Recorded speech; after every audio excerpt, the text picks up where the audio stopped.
बिस्मिल्लाहिर्रहमानिर्रहीम। We are going to start pathology of renal system. और हम स्टार्ट करते हैं। अब हम क्या कहते हैं कि यार हमें कोई ऐसा मसला हुआ है। हमें कोई ऐसा मसला हुआ है जिससे क्या हुआ कि हमारी फेनोस्टेटिड कैपिलरीज क्या हो गई, खराब हो गई। हमारी फेनोस्टेटिड में कोई मसला आ गया, या फिर क्या हुआ, हमारी जो जीबीएम है, जो हमारी ग्लोमेरुलर बेसमेंट मेम्ब्रेन है, इसमें कोई मसला आ गया है।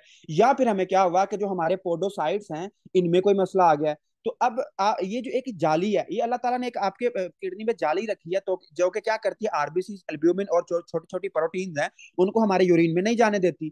अब क्या हुआ कि आपने कोई छेड़खानी की, आपने कोई पंगा लिया, और ये जो जितना भी ये हमने चीजें पढ़ी हैं, इनमें कोई प्रॉब्लम आ गई है। अब इनमें जब प्रॉब्लम आएगी तो आपके यूरिन में क्या होगा, आपके यूरिन में क्या होगा, आपके यूरिन में होगा protein urea. Protein urea, protein urea. Protein urea हम किसको कहते हैं, इसको हम देख लेते हैं। यूरिया का मतलब क्या होता है, यूरीन। और प्रोटीन का मतलब होता है प्रोटीन। तो आपका जो यूरीन होगा, जो मरीज होगा, उसका जो यूरीन होगा, उसमें क्या आना शुरू हो जाएगी, प्रोटीन आना शुरू हो जाएगी। अगर इस ये जो स्ट्रक्चर हमने पढ़े हैं, अगर इनमें कोई मसला मसाइल आ जाए, तो ये चीज हम आज पढ़ने लगे हैं। हम आगे चलते हैं, फिर मैं आपको उसके बुक से भी थोड़ा बहुत रीड करवा दूंगा, जो चीज रीड करवाने वाली है। मैं अब हम देखते हैं कि यार हमें क्या हुआ कि हमें ना कोई मसला हुआ है, मतलब कि जो हमारा मरीज है उसको कोई बीमारी हुई है, कोई मसला हुआ है। सबसे पहला सबसे पहला जो आपने अपने बीइंग अ डॉक्टर, आपने अपने आप से सवाल करना है। आपने कहना है कि क्या क्या इस जो ये जो मरीज है, इसकी यूरिन में प्रोटीन यूरिया आ रहा है।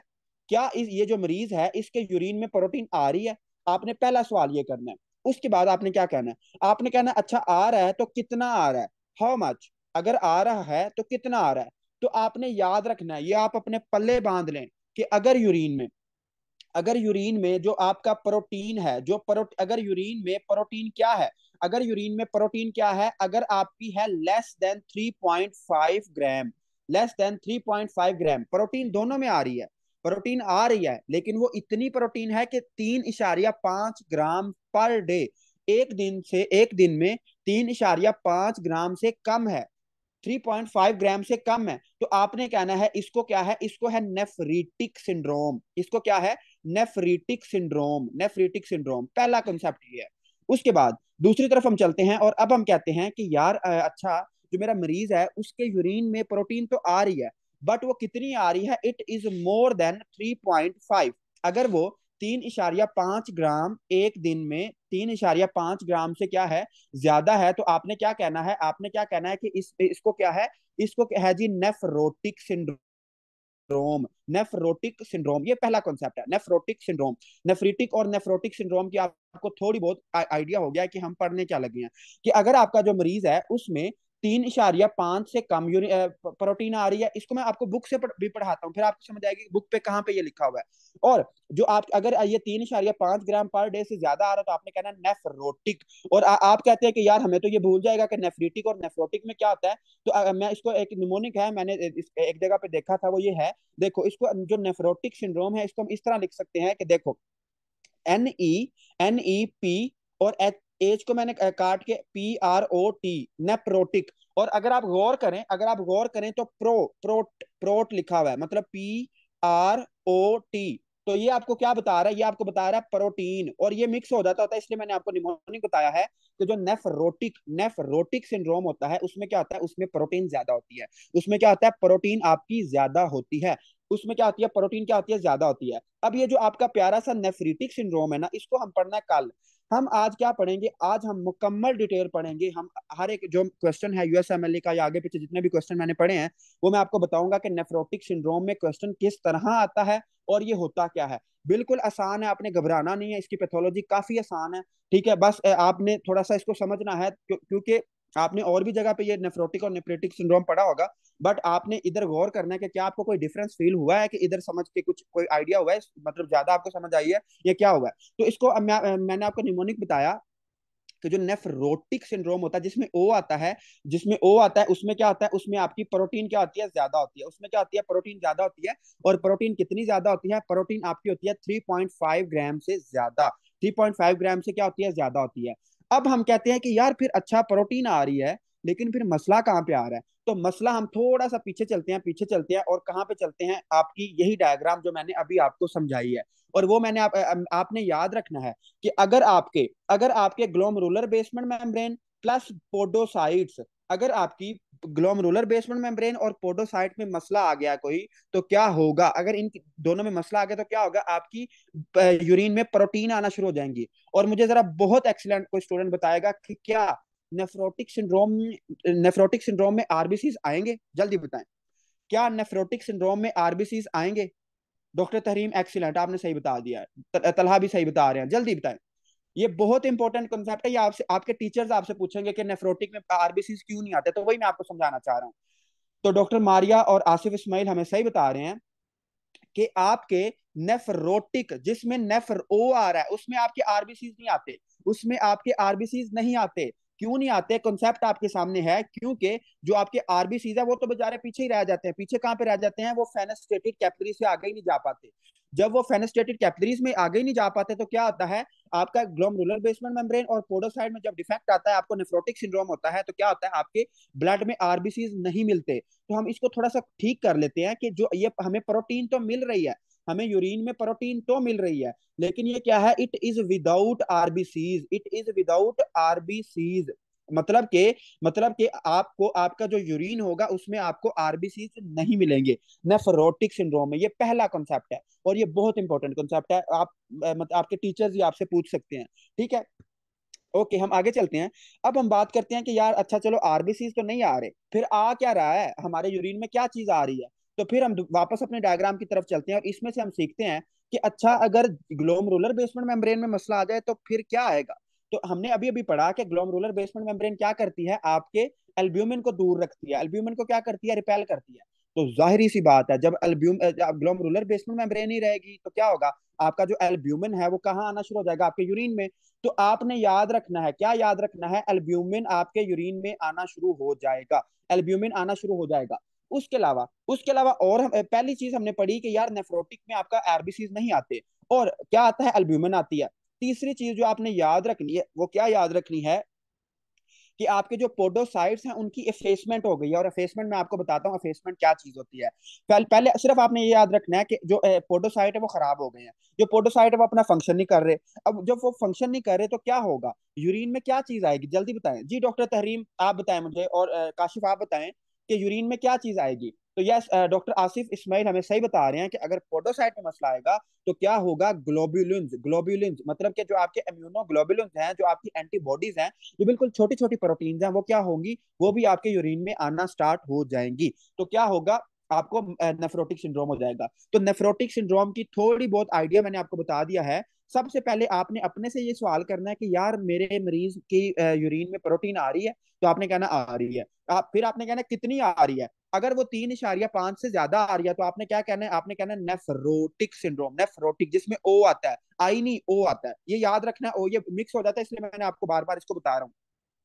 उसके बाद आपने क्या याद रखना है? उसके बाद आपने कहना है कि अच्छा इसमें अगर तो ये नेफ्रोटिक है तो इसमें आरबीसी नहीं होगा, क्योंकि हमने पढ़ा है कि जो नेफ्रोटिक सिंड्रोम है इसमें जो आपका आरबीसी है वो नहीं आते। क्यों? क्योंकि जो आरबीसी है वो तो बेचारे पीछे ही रह जाते हैं, वो तो एंडोथेलियल सेल में रह जाते हैं। उसके बाद हमने कहा कि इसमें एल्ब्यूमिन बहुत ज्यादा होगी। ये जो यूरिन होगा मरीज का, इसमें एल्ब्यूमिन बहुत ज्यादा होगी। और इसमें क्या होगा? इसमें इम्यूनोग्लोबिन जो आपकी एंटीबॉडीज है वो बहुत ज्यादा होंगी। ठीक है, तो ये चीजें इसमें होंगी। This is very very basic concept, और ये आपकी बेस बनाने के लिए अभी तक सिर्फ मैंने आपको इतनी बातें बताई हैं, और ये बातें आपको लाजमी आनी चाहिए, इसके बगैर आपका गुजारा नहीं है। अब हम आगे बात करते हैं, और अब हम थोड़ा सा इसको अच्छे तरीके से खत्म करते हैं। और अब हम इसको अच्छे तरीके से कैसे खत्म करते हैं, इसको आपने गौर से देखना है। ये काफी कॉन्सेप्चुअल है, मतलब इतना कॉन्सेप्चुअल नहीं है, आसान है, लेकिन आपको मैं समझाने की भरपूर कोशिश करूंगा। और वो क्या है, देखो गौर करो। सबसे पहले हमने कहा कि यार जो आपका नेफ्रोटिक सिंड्रोम होता है ना, ये मैं आपको जो अभी फ्लो चार्ट बनवाने लगा हूं ना, ये मैंने यूवर्ल्ड से उठाया है, और ये बहुत इंपॉर्टेंट है। इसमें से आपके काफी कॉन्सेप्ट भी क्लियर हो जाएंगे और आपको समझ भी आ जाएगी। नेफ्रोटिक सिंड्रोम, ठीक है। नेफ्रोटिक सिंड्रोम क्या होता है? नेफ्रोटिक सिंड्रोम हमारा वो वाला सिंड्रोम है जिसमें हमारे क्या होता है? जो मरीज होता है उसके यूरिन में क्या आता है? 3.5 ग्राम से पर डे से ज्यादा प्रोटीन आना स्टार्ट हो जाती है। 3.5 ग्राम पर डे, ये आपने नहीं फिगर भूलना।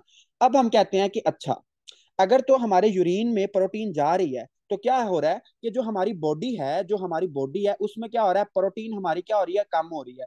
ऐसे ही है ना? मतलब कि जो आपकी प्रोटीन है, जो बेचारी आपकी प्रोटीन है, वो क्या हो रही है? आपके यूरिन में जाया हो रही है, आपके गटर में जा रही है, तो क्या हो रहा है? आपकी बॉडी में प्रोटीन की कमी हो रही है।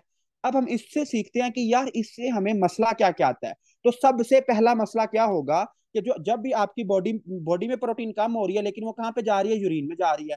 तो पहला जो मसला होगा वो ये होगा कि आपको क्या होगा, प्रोटीन यूरिया। आपको क्या होगा, प्रोटीन यूरिया। मतलब कि आपके प्रोटीन में आपके यूरिन में प्रोटीन आना शुरू हो जाएगी। बट प्रोटीन यूरिया कौन सा होगा, फ्रोथी। ये बहुत इंपॉर्टेंट है, इसके आगे उर्दू में लिख लो जाग। फ्रोथ का मतलब होता है जाग, ठीक है, ये मैं इधर लिख भी देता हूँ, जाग। जो ये मरीज होता है जिसके यूरिन में प्रोटीन आ रही होती है, उससे उसके यूरिन से ना झाग बनती है, ठीक है। तो इसको हम दोबारा भी देखते हैं, लेकिन आपने ये लफ्ज नहीं भूलना कि ये जो नेफ्रोटिक सिंड्रोम का मरीज होगा, इसका जो यूरिन होगा वो फ्रोथी होगा, ठीक है। फ्रोथी यूरिन, फ्रोथी यूरिन का मतलब क्या है, झाग वाला, झाग उर्दू से में लिखना है झाग। उसके अलावा और क्या होगा, अब जाहिर बात है, सर ये डिक्रीज प्रोटीन क्यों लिखा है, वही बताने लगा हूँ। ये डिक्रीज प्रोटीन बॉडी में लिखा है, ठीक है, बॉडी बॉडी में लिखा है मैंने, कि बॉडी में आपकी जो प्रोटीन होंगी वो डिक्रीज होंगी। अच्छा, अब मैंने आगे चलते हैं, अब हम आगे चलते हैं। और जब आपकी प्रोटीन्स कम हो रही हैं, कौन सी प्रोटीन्स कम हो रही हैं, हमने अभी अभी एक प्रोटीन पढ़ी है जिसको हमने क्या कहा, जिसको हमने कहा एंटीबॉडीज। तो फर्ज करो जो आपकी इम्यूनोग्लोबिन है, फर्ज करो आपकी जो नेफ्रोटिक सिंड्रोम में क्या आता है, जो आपकी इम्यूनोग्लोबिन होती हैं, जो आपकी एंटीबॉडीज हैं, वो भी जाया हो रही हैं। जब वो जाया होंगी तो क्या होगा, तो आपके फौजी बाहर जा रहे हैं, आपके तो फौजी गटर में जा रहे हैं, तो जब आपके फौजी गटर में जा रहे हैं तो क्या होगा, आपको आपको क्या हो जाएगा, दुश्मन हमला कर देगा। और दुश्मन हमला कौन करेगा, आपको इन्फेक्शन हो जाएगा।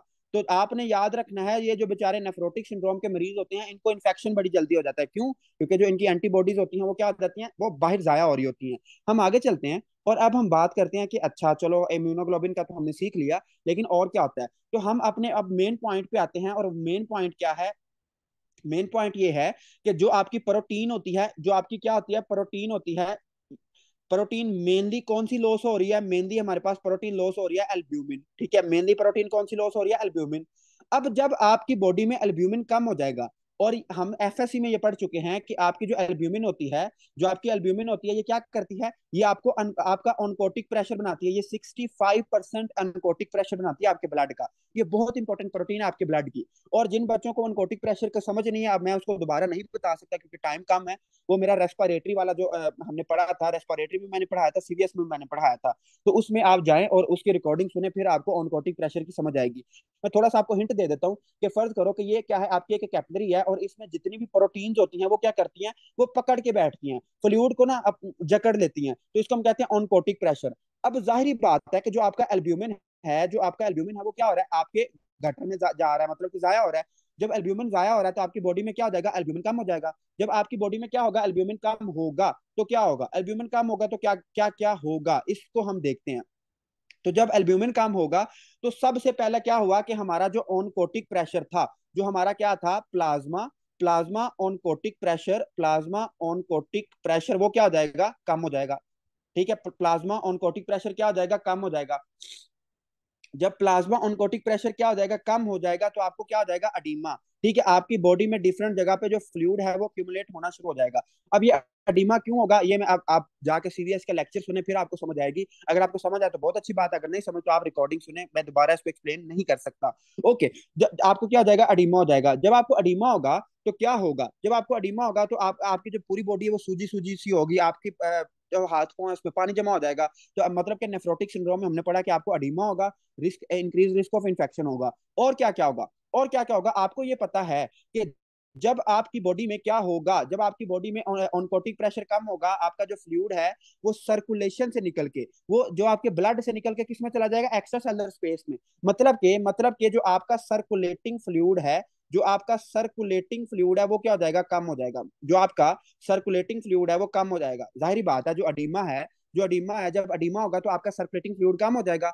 जब आपका सर्कुलेटिंग फ्लूइड कम होगा तो क्या होगा, आपका प्यारा सा कौन सा सिस्टम एक्टिवेट होगा, रास सिस्टम। आपका रास सिस्टम एक्टिवेट होगा, जो हमने 3-4 दिन पहले ही पढ़ा है। रास सिस्टम क्या करेगा, रास सिस्टम क्या करेगा, एल्डो को स्क्रीट करवाएगा। जब एल्डो आएगा तो क्या होगा, सोडियम और वाटर दोबारा आपके बॉडी में आएंगे, और क्या होगा, आपका जो अडीमा है वो मोर वर्स हो जाएगा।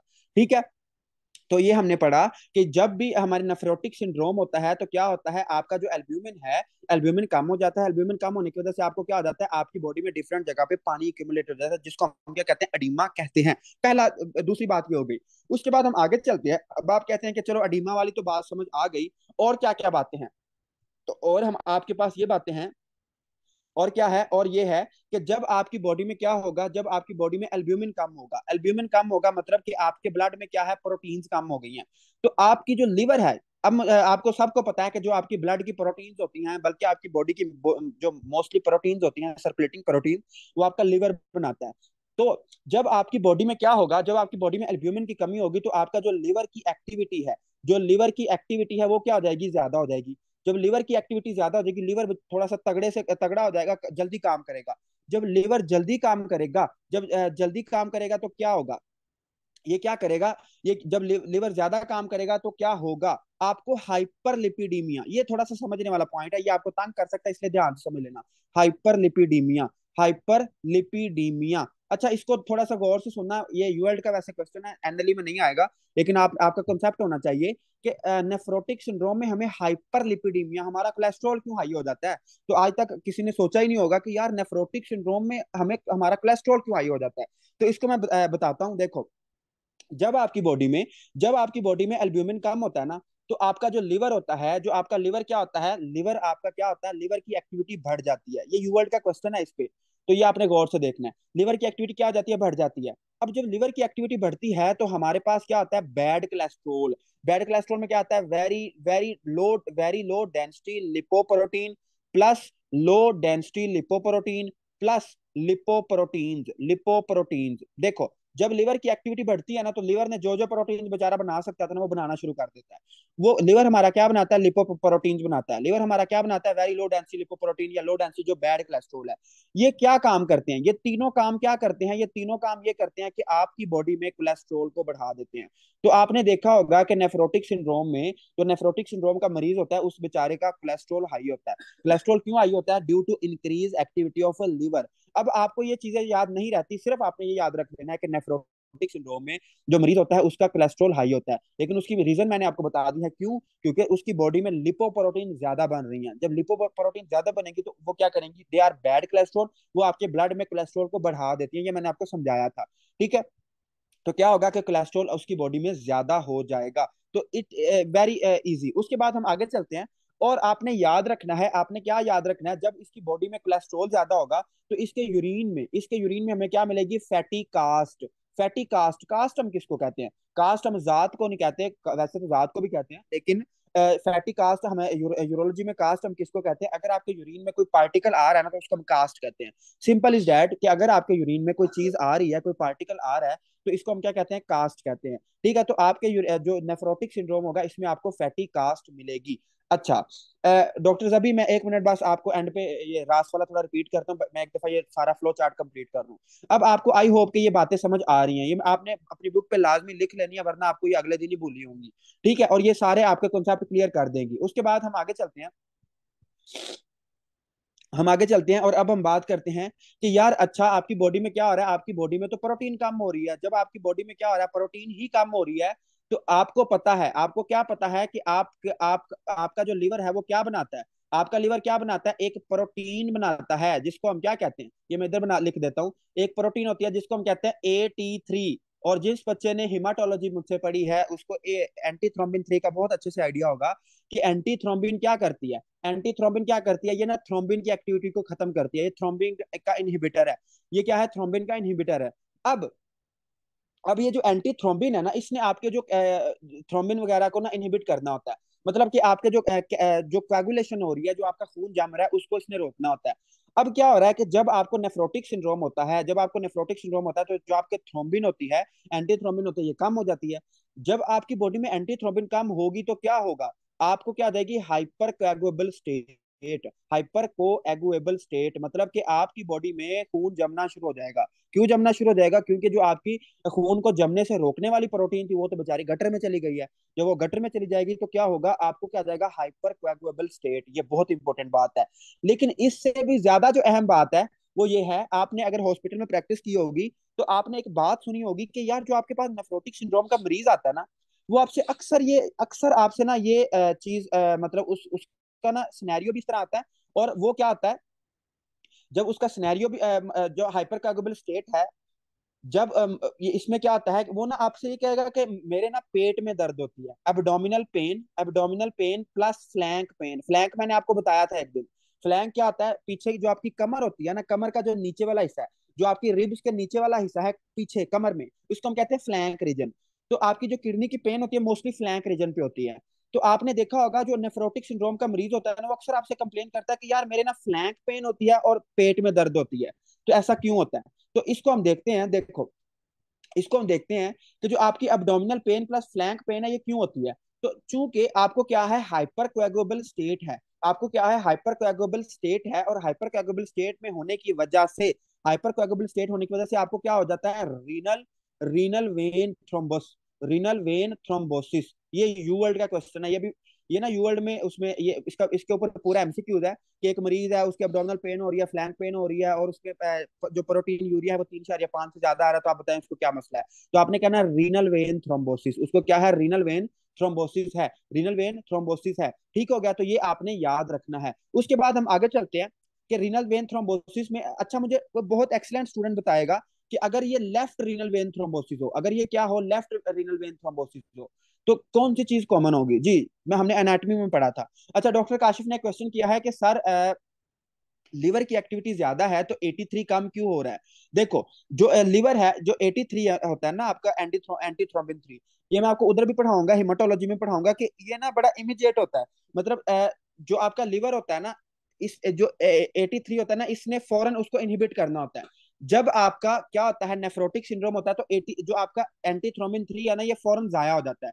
इसकी वजह से हमारी बॉडी में हाइपर कोagulation, जो उसको जो कैस्केड है, वो बेचारा एक्टिवेट ही नहीं हो रहा। और दूसरी बात, जब हमारी लिवर की एक्टिविटी बढ़ती है तो ये ज्यादातर लिपोप्रोटीन ज्यादा करता है। ये वैसे तो सारी प्रोटीन ज्यादा करता है, बट जो लिपोप्रोटीन होती है उसको मोस्ट कॉमनली ये ज्यादा करता है। ठीक है, तो ये चीज आपने याद रखनी है। ओके, बस इसका यही आंसर है, बाकी हिमाटोलॉजी में हम इसको देख लेंगे, लेकिन इसमें कॉन्सेप्ट यही है कि जब आपको नेफ्रोटिक सिंड्रोम होता है तो आपको क्या होता है, आपको हाइपर कोagulable स्टेट होती है, और आपका क्या होता है, रीनल वेन थ्रोम्बोसिस।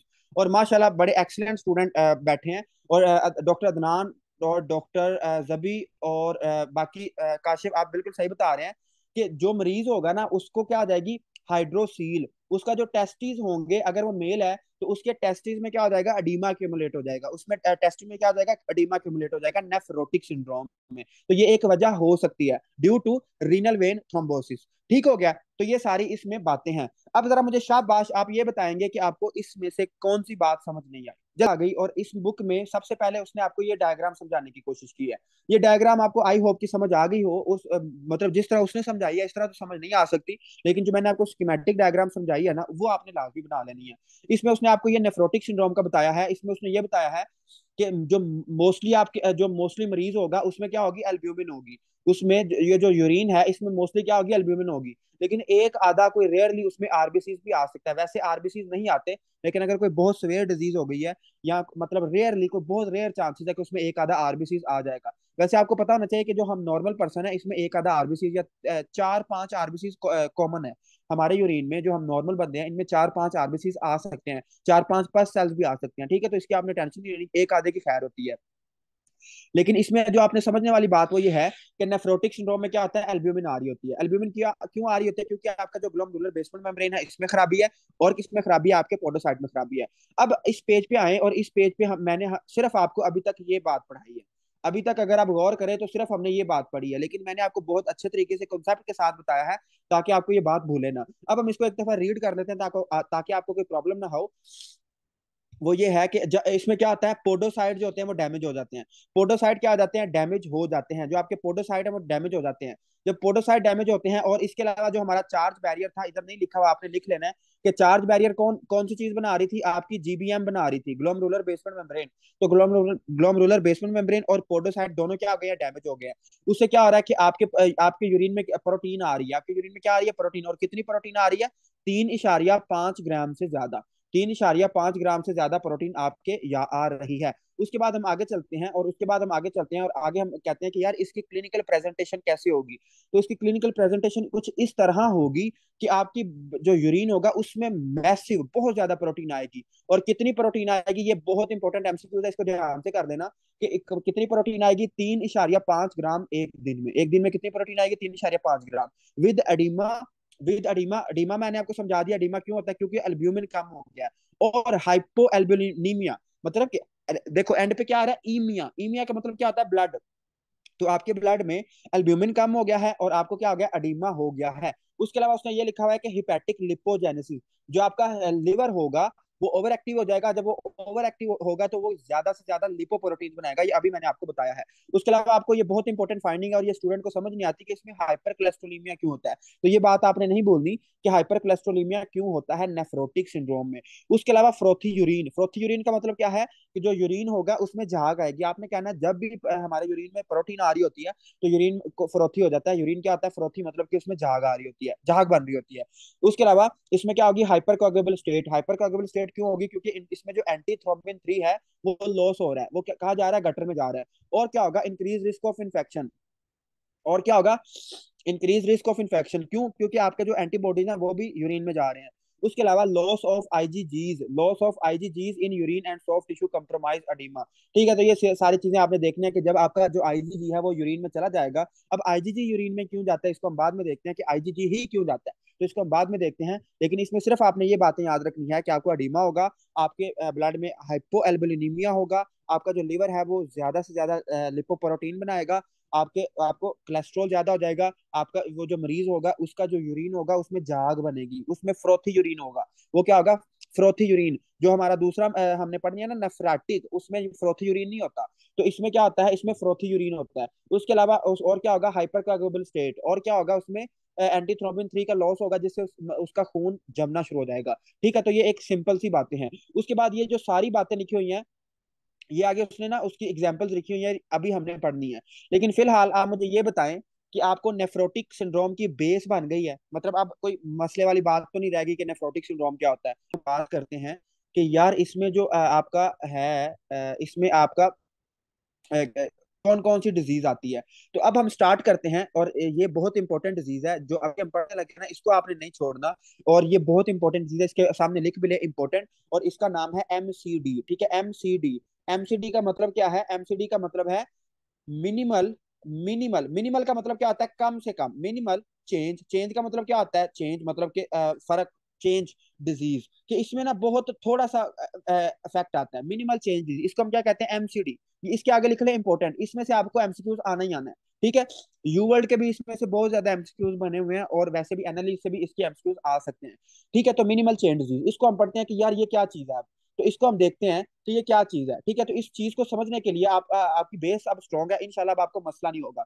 अब इसमें क्या होता है, हमने अभी अभी पढ़ा कि एमसीडी क्या है। एमसीडी के मिनिमल चेंज, इसमें ना थोड़ा सा आपकी जो चेंज आएगा किडनी में, चेंज क्या आएगा वो हम देखते हैं कि सबसे इसको हम और क्या कहते हैं, इसको हम कहते हैं लिपोइड नेफ्रोसिस। ठीक है, लिपोइड नेफ्रोसिस भी कहते हैं इसको। मैं बताता हूँ कि इसको हम लिपोइड नेफ्रोसिस क्यों कहते हैं। इसका दूसरा नाम क्या है, लिपोइड नेफ्रोसिस है। अब हम इसको देखते हैं कि यार ये होता क्यों है। तो आपने याद रखना है, it is most common cause of, ये जो मोस्ट कॉमन काज होती है ना, ये अक्सर एग्जाम में आ रही होती है। तो most common cause of nephrotic syndrome in children. ठीक है, जो बच्चों में हमारा नेफ्रोटिक सिंड्रोम होता है, जो बच्चों में नेफ्रोटिक सिंड्रोम होता है उसकी मोस्ट कॉमन काज क्या है, डेट इज योर एमसीडी। तो आपसे जो भी बंदा क्वेश्चन करेगा ना, वो सिनेरियो में ये लाजमी देगा कि एक बच्चा है। ठीक है, वो कभी भी बड़े से नहीं आएगा, क्योंकि ये मोस्ट कॉमन काज क्या है, चिल्ड्रन है। तो आपसे अक्सर इस तरह के सवाल पूछे जाएंगे कि एक बच्चा है 9 साल का, तो उसको क्या है, उसको ये नेफ्रोटिक सिंड्रोम है, तो आप बताएं उसको क्या हो सकता है। तो आपने कहना it can be minimal change disease. बाकी हम इसकी और करेक्टरिस्टिक पढ़ते हैं। तो इसमें उसने पहली बात ये लिखी है कि बच्चों में काफी ज्यादा कॉमन है। उसके बाद हम और देखते हैं कि ऑफन इडियोपैथिक है। इडियोपैथिक मतलब क्या होता है कि जिसकी हमें कॉज का ही नहीं पता, मतलब कि वो हमें इसकी कॉज का नहीं पता कि किस वजह से होती है, लेकिन हो जाती है। तो it is most common idiopathic and may be triggered by recent infection, immunisation, immune stimulus. इसको थोड़ा सा हम समझते हैं। देखो, अगर एक बच्चा है और उसको क्या हो गया है, उसको रेस्पिरेटरी इन्फेक्शन हो गया, उसको क्या हो गया, रेस्पिरेटरी इन्फेक्शन हो गया। और क्या हुआ है, अगर उसको रेस्पिरेटरी इन्फेक्शन हो गया है या फिर उसने क्या लगवाए हैं, हिफाजती टीके लगवाए हैं, मतलब कि उसने कोई वैक्सीनेशन लगवाई है, इम्यूनाइजेशन हुई है उसकी। ठीक है, उसकी इम्यूनाइजेशन हुई है, उसको कोई रेस्पिरेटरी इन्फेक्शन हुआ है, या फिर इम्यून स्टिमुलस, उसका कोई इम्यून सिस्टम में डिफेक्ट आया है, मतलब कि इन शॉर्ट जो उसका इम्यून सिस्टम है, जो उसके फौजी हैं, उसमें क्या आ गया, कोई डिफेक्ट आ गया, हमें नहीं पता कौन सा डिफेक्ट आया, कोई डिफेक्ट आ गया है। अब ये जो डिफेक्ट होगा ये क्या करेगा, उसको मिनिमल चेंज डिजीज करवा देगा। अब आप कहते हैं कि यार सुन के अच्छा तो बहुत लगा लेकिन समझ नहीं आई।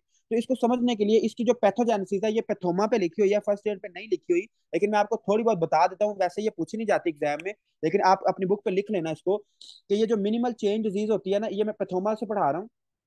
जो मिनिमल चेंज डिजीज होती है ना, इसमें क्या होता है, इसमें आपके पास क्या होता है, आपका जो एक बच्चा होगा, ठीक है, इसका जो सिनेरियो होगा वो इस तरह आएगा कि एक बच्चा है, उसको क्या हुआ, उसको कोई इन्फेक्शन हुआ। एक बच्चा है उसको इन्फेक्शन हुआ, पहली बात। या फिर उसको क्या हुआ, उसको लिम्फोमा हुआ। लिम्फोमा हम किसको कहते हैं, लिम्फोसाइड के ट्यूमर को। जो लिम्फोसाइड का कैंसर होता है उसको हम क्या कहते हैं, लिम्फोमा कहते हैं। तो उसको क्या हुआ, इन्फेक्शन हुआ, उसको क्या हुआ, लिम्फोमा हुआ। इस लिम्फोमा की वजह से या इन्फेक्शन की वजह से हमें नहीं पता, कोई साइटोकाइंस बने। क्या बने, साइटोकाइंस बने, ठीक है, साइटोकाइंस। साइटोकाइंस कौन से बने, IL-3, इंटरल्यूकिन 3। इंटरल्यूकिन 3 क्या बना, साइटोकाइंस। ये जो साइटोकाइन है, ये जो साइटोकाइन है, ये क्या करेगा, ये क्या करेगा, आपके खराब कर देगा। किसको खराब कर देगा, आपकी ग्लोमेरुलर बेसमेंट मेम्ब्रेन को, प्लस पोडोसाइट को। जो बच्चे हैं उनमें IL-3 बनता है due to any infection. Mostly ये इडियोपैथिक होता है, लेकिन इन्फेक्शन या लिम्फोमा की वजह से ये क्या हो जाता है, ये IL-3 इंटरल्यूकिन 3 बनाता है, जिससे क्या होता है, ग्लोमेरुलर बेसमेंट मेम्ब्रेन और पोडोसाइट क्या हो जाते हैं, पोडोसाइट क्या हो जाते हैं, आपके खराब हो जाते हैं। और जब आपके पोडोसाइट खराब होते हैं तो आपको क्या हो जाता है, नेफ्रोटिक सिंड्रोम। ठीक है, नेफ्रोटिक सिंड्रोम। अब आपसे वो ये कहेगा कि यार एक बच्चा है और उसको क्या है, उसको होजकिन लिम्फोमा है। और होजकिन और नॉन होजकिन लिम्फोमा मैंने काफी डिटेल में आपको पढ़ाया था हिमाटोलॉजी में, कि होजकिन और नॉन होजकिन लिम्फोमा क्या होता है। तो होजकिन लिम्फोमा में आपको क्या हो जाता है, आपको नेफ्रोटिक सिंड्रोम होने के चांसेस होते हैं। ठीक है, वो आपके सामने है क्यों होते हैं, क्योंकि इससे क्या बनते हैं, साइटोकाइंस बनते हैं। और साइटोकाइंस कौन से बनते हैं, IL-3, इंटरल्यूकिन 3। जो इंटरल्यूकिन 3 है वो आपकी किडनी को डैमेज करते हैं, जिससे क्या होता है, आपको नेफ्रोटिक सिंड्रोम हो जाता है। और यही सारी चीजें किसमें हो रही होती हैं, मिनिमल चेंज डिजीज में, मिनिमल चेंज डिजीज में होती हैं। उसके अलावा इसमें और आपने क्या चीजें याद रखनी है, उसमें सिर्फ उसने यही बात लिखी हुई है कि रेयरली, मतलब कभी कभार, it is secondary to, rarely secondary to lymphoma. जो आपका इसमें लिम्फोमा को पूरा करके लिख लें, होजकिन लिम्फोमा। ये जो आपका मिनिमल चेंज डिजीज है ना, ये मोस्ट कॉमनली आपके होजकिन लिम्फोमा में होता है। तो होजकिन लिम्फोमा में आपका क्या हो जाता है, मिनिमल चेंज डिजीज हो जाता है। और और जो हॉजकिन लिम्फोमा ये क्या बनाता है, साइटोकाइंस बनाता है, जिसकी वजह से आपको क्या हो जाता है, MCD हो जाता है। और ये मोस्ट इंपॉर्टेंट डिजीज है, ये आपसे एग्जाम में पूछने के बहुत ज्यादा इसके चांसेस हैं। ठीक हो गया, उसके बाद हम आगे चलते हैं और अब हम बात करते हैं कि इसका, हाँ, इसमें जो मोस्ट इंपॉर्टेंट बात है वो ये है कि ये जो MCD है ना, ये जो MCD है, इसका ना बहुत अच्छा रिस्पॉन्स है। वो ये कहता है कि प्राइमरी डिजीज, अच्छा प्राइमरी और सेकेंडरी डिजीज मैं 1000 दफा आपको पढ़ा चुका हूँ, लेकिन मैं दोबारा बता देता हूँ। प्राइमरी हमारे पास वो चीज होती है कि हमारे अगर घर में फसाद हो, मतलब कि किसी स्पेसिफिक ऑर्गन के अंदर मसला है, घर में फसाद है, तो उसको हम कहते हैं प्राइमरी मसला है। लेकिन अगर किसी के घर में फसाद हो और वो फसाद हमारे घर में आ जाए, तो उसको हम कहते हैं सेकेंडरी। मतलब कि अगर तो किडनी के अंदर मसला है तो उसको हम कहेंगे प्राइमरी। तो वो ये कहता है कि अगर किडनी के अंदर मसला है और उससे क्या हो रहा है, उससे आपको MCD हो गया है, आपको मिनिमल चेंज डिजीज हो गया है, तो इसका बहुत अच्छा रिस्पॉन्स है, गुड रिस्पॉन्स टू स्टीरॉइड्स। ठीक है, गुड रिस्पॉन्स टू स्टीरॉइड्स। अच्छा, अब ये लाइन मैंने क्यों बताई है, ये लाइन मैंने आपको इसलिए बताई है कि आप अगर यूएसएमएल क्वेश्चन उठा के देखोगे ना, तो उसमें आपको ये बताएगा कि एक बच्चा है, उसको क्या हुआ, उसको रेस्पिरेटरी इन्फेक्शन हुआ, या उसने इम्यूनाइजेशन कराई, उसने हिफाजती टीके लगवाए। जब उसने इम्यूनाइजेशन करवाई तो उसके कुछ दिन के बाद उसके यूरिन में प्रोटीन आना शुरू हो गई। और जब हमने उसको स्टीरॉइड दिए तो उसकी जो प्रोटीन थी वो खत्म हो गई। तो आप बताएं उसको क्या डिजीज है, तो आपने कहना है मिनिमल चेंज डिजीज। जो MCD है इसका बहुत अच्छा रिस्पॉन्स होता है स्टीरॉइड्स पे। जब हम इसको स्टीरॉइड देते हैं, जब हम इसको कोर्टिसोल देते हैं, बीटामेथासोन देते हैं, डेक्सामेथासोन देते हैं, तो इसका बहुत अच्छा हमें रिस्पॉन्स मिलता है। लेकिन जो सेकेंडरी डिजीज होती है जैसे लिम्फोमा है, तो उसका हमें रिस्पॉन्स नहीं मिलता। ये बहुत, जो मैंने ग्रीन से लिखी है, ये बहुत इंपॉर्टेंट लाइन है, तो इसको आपने नहीं बोलना कि जो MCD है इसमें आपको बहुत अच्छा रिस्पॉन्स मिलेगा। किसका रिस्पॉन्स मिलेगा, स्टेरॉइड का। ओके, हम आगे चलते हैं। अब आपने जो हर डिजीज, जितनी भी हम डिजीज पढ़ने लगे हैं ना, आपने तीन तीन बातें याद रखनी है सबकी। तीन तीन बातें कौन सी हैं, सबसे पहले आपने कहना है कि जब इस बंदे की हमने बायोप्सी करवाई, ये जो मरीज था नेफ्रोटिक सिंड्रोम का, जब हमने इसकी क्या करवाई, बायोप्सी करवाई, तो बायोप्सी में हमने जब लाइट माइक्रोस्कोप, LM का क्या मतलब है, लाइट माइक्रोस्कोप, ये जो हमारी लैब वगैरह में पड़ी होती है, तो लाइट माइक्रोस्कोप में जब मैंने इसको देखा, जब मैंने लाइट माइक्रोस्कोप में इसको देखा तो मुझे ये बंदा नॉर्मल नजर आया, जो इसके सेल्स थे वो क्या होंगे, नॉर्मल नजर आएंगे। फिर मैंने क्या किया, फिर मैंने इसका क्या करवाया, एक और टेस्ट होता है, ये आप हॉस्पिटल में जाके देखोगे, इम्यूनोफ्लोरेसेंस। इम्यूनोफ्लोरेसेंस, इसमें ना ये जो टेस्ट होता है ना, इस टेस्ट के आगे लिख लें, इसमें ना हम एंटीबॉडीज चेक करते हैं। ये जो टेस्ट होता है इसमें ना हम एंटीबॉडीज चेक करते हैं कि क्या इस टिश्यू के खिलाफ कोई एंटीबॉडी तो नहीं बनी हुई। इसमें ना हम क्या चेक करते हैं, एंटीबॉडीज चेक करते हैं। तो अब जरा मुझे बताएं कि मिनिमल चेन डिजीज के खिलाफ कोई एंटीबॉडी तो हमें मिली नहीं, अभी तक तो हमें कोई ऐसी एंटीबॉडी नहीं पड़ी कि जो आपकी पोडोसाइट या आपके उसमें ग्लोमेरुलर बेसमेंट मेम्ब्रेन के खिलाफ बनी हो। तो क्या होगा कि इम्यूनोफ्लोरेसेंस के खिलाफ एंटीबॉडी नहीं मिलेगी, तो हमें क्या होगा, जो इम्यूनोफ्लोरेसेंस है वो हमें क्या मिलेगा, नेगेटिव मिलेगा, मतलब कि हमें कोई एंटीबॉडी नहीं मिलती एमसीडी में। आईएफ का मतलब है इम्यूनोफ्लोरेसेंस। उसके बाद जो तीसरी बात आपने याद रखनी है वो ये है कि हमने हमें तसल्ली नहीं हुई, हमने कहा कि चलो हम इसको ना इलेक्ट्रॉन माइक्रोस्कोप पे देखते हैं। तो जब आपने इलेक्ट्रॉन माइक्रोस्कोप पे देखा, जब आपने इलेक्ट्रॉन माइक्रोस्कोप पे देखा तो क्या हुआ कि जो आपके पोडोसाइट्स हैं वो क्या हैं, उनकी अफेसमेंट, ई फेसमेंट, एक लफ्ज है ई फेसमेंट।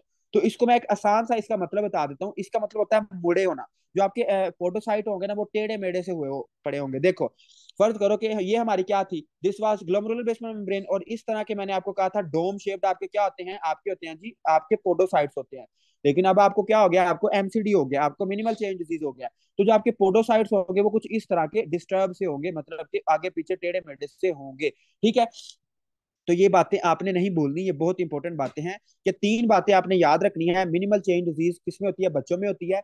और ये कब होती है, जब वो बेचारे उनमें कोई इन्फेक्शन हो जाए, and it is secondary to lymphoma. और कौन सा lymphoma, Hodgkin lymphoma. Hodgkin lymphoma में ये काफी कॉमन है। उसके अलावा हमने कहा कि जब हम इसको लाइट माइक्रोस्कोप में देखेंगे तो हमारे जो सेल्स है वो नॉर्मल नजर आएंगे, लेकिन हमने जब उसका इम्यूनोफ्लोरेसेंस चेक किया तो हमें कोई एंटीबॉडी नहीं मिली। उसके अलावा जब हमने इलेक्ट्रॉन माइक्रोस्कोप पे चेक किया तो जो हमारे पोडोसाइट्स हैं वो क्या हो जाएंगे, वो टेढ़े मेढ़े से हुए पड़े होंगे, मतलब कि उनकी ई फेसमेंट हो चुकी होगी।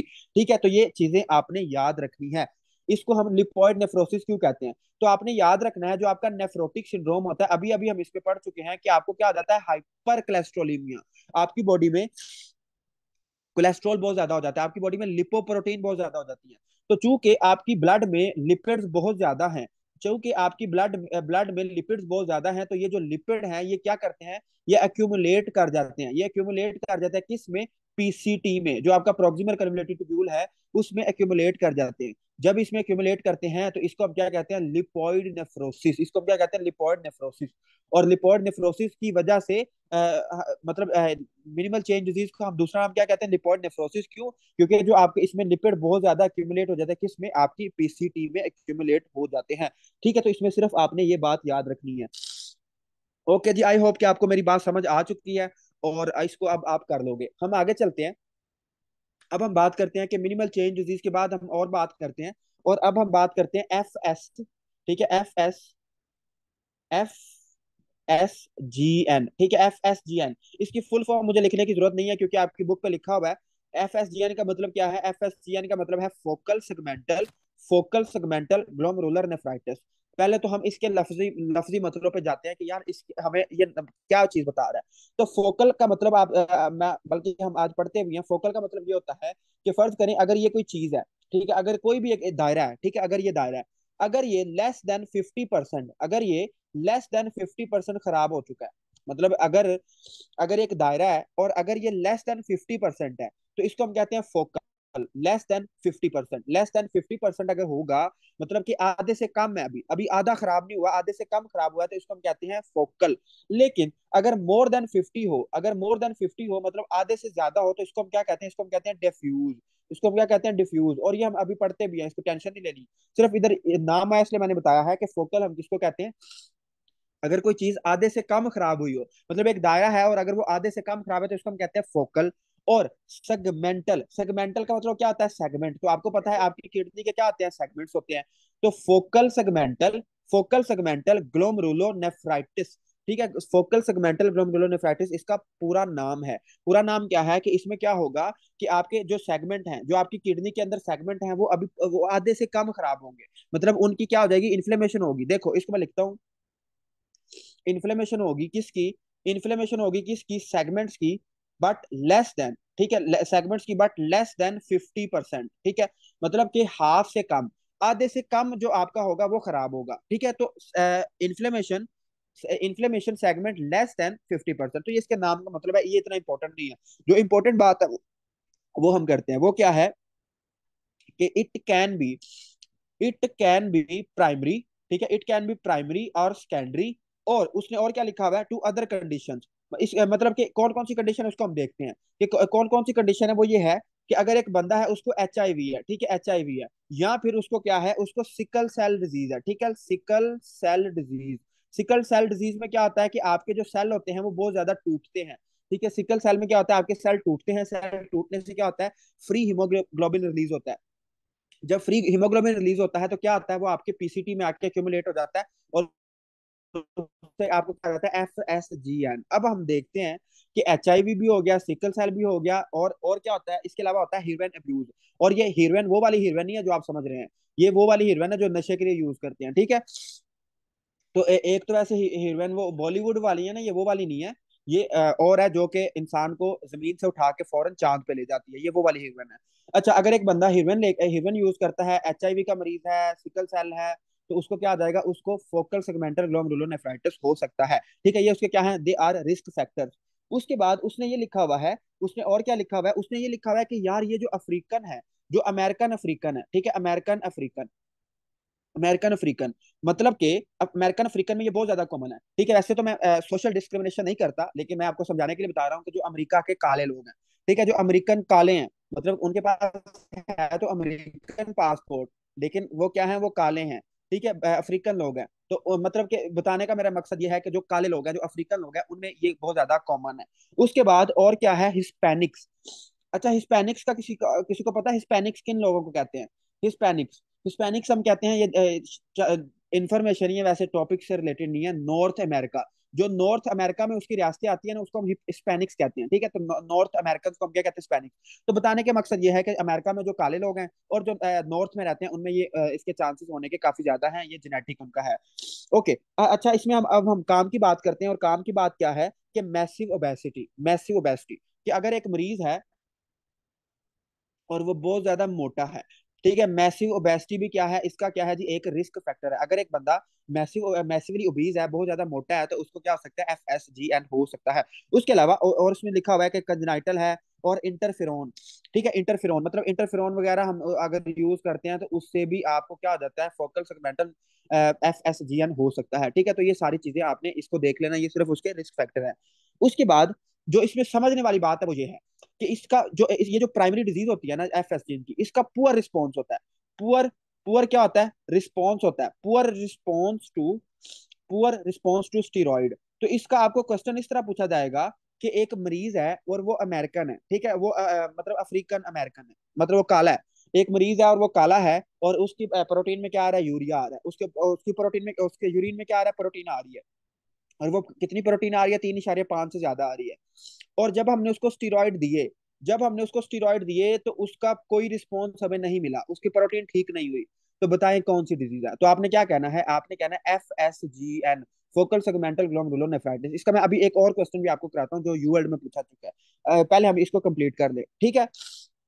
उसके अलावा उसने बाकी इसमें बस यही बातें लिखी हुई हैं, और उसने ये लिखा हुआ है कि इट में प्रोग्रेस टू CKD, कि जो आपका फोकल सेगमेंटल ग्लोमेरुलोनेफ्राइटिस है, ये आपकी किडनी को फेल भी कर सकता है, क्रोनिक किडनी डिजीज। CKD का मतलब है क्रोनिक किडनी डिजीज, कि अगर आप इसको ट्रीट नहीं करोगे तो आपकी किडनी क्या हो जाएगी, खराब हो जाएगी, ठीक हो गया। उसके बाद हम आगे चलते हैं, और आगे अब हम इसकी वही 3 बातें जो हमने पीछे याद की हैं, दोबारा हमने वही पढ़नी है कि इसमें हमें लाइट माइक्रोस्कोप पे क्या नजर आएगा, इम्यूनोफ्लोरेसेंस हमें क्या मिलेगी, और हमें इलेक्ट्रॉन माइक्रोस्कोप पे क्या नजर आएगा। तो इसको आपने रटा ही मारना है।